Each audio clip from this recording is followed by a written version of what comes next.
या पूर्व विगत शुक्रवार दिन मु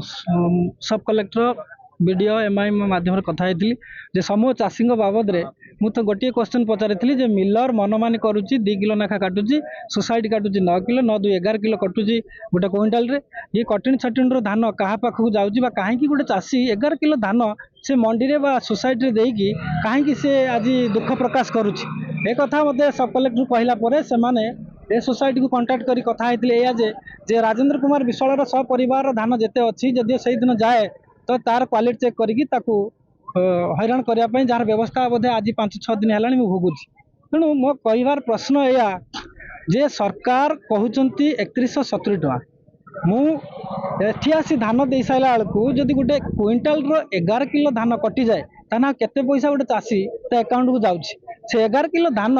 जड़े चाषी ताकू भी परिश्रम करी चाष करी जगह पर पहुँचला बेलू केते कष्ट से कथा सरकार बुझा दरकार प्रशासन बुझा दरकार समवाय समितिर समस्त कार्यकर्ता बुझा दरकार तेणु से चाषी उपकृत हवा मुझे चाहूँगी गोटे चाषी नहीं समूह चाषी जो 11 किलो धान बा 9 किलो धान कटा हो कम सम करके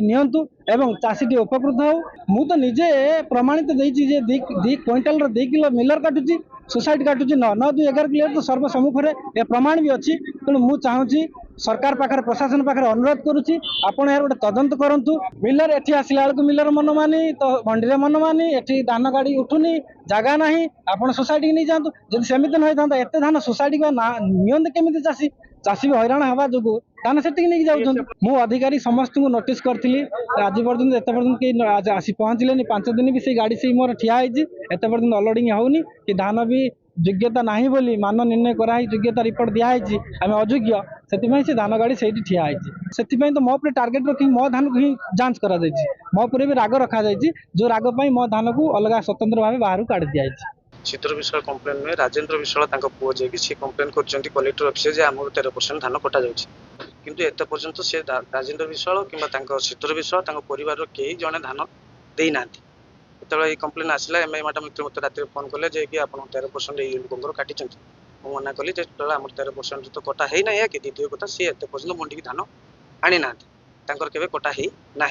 सेठू से कहले जदि से जिते आणवे टे आमको खबर दब दे ना गोटे इलिगेशन अच्छी से जो दिन काली जो पहुँचले आम मैडम को पचारू मैडम से लोक आनी ठीक अच्छे टे वेट करते कहतु सी आरएमसी रु आ मिलर 2 जन जाऊँच गले ग्रेडिंग हम सेठू से आसिक पहुँचले ग्रेडिंग है ग्रेडिंग रे धान ग्रहण योग्य नुहे बोली बाहरला बाहरला पर पुणी आम मैडम पचारू मैडम धान ग्रहण योग्य ना बाहर कौन कर चाषी पचारतु कौन कहते कहतु सी काली हूँ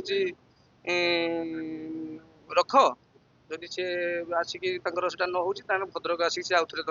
चेकिंग करेंगे जेहेतु पुणी कम्प्लेन आसी ग्रेडिंग आम संतुष्ट नुहे आम धान ठीक ठाक अच्छी से ग्रेडिंग भूल कर तेणुक आज हूँ भद्रक जावाई रिपोर्ट करने कहला जो सी धान नहीं जीवे ना मना कले आम नहीं जीवन ये कलेक्टर एमआई ईडी आसतु आम केमी धान जीव कौन कर सी आज फाइनाल कर ऑफिस बंद कर।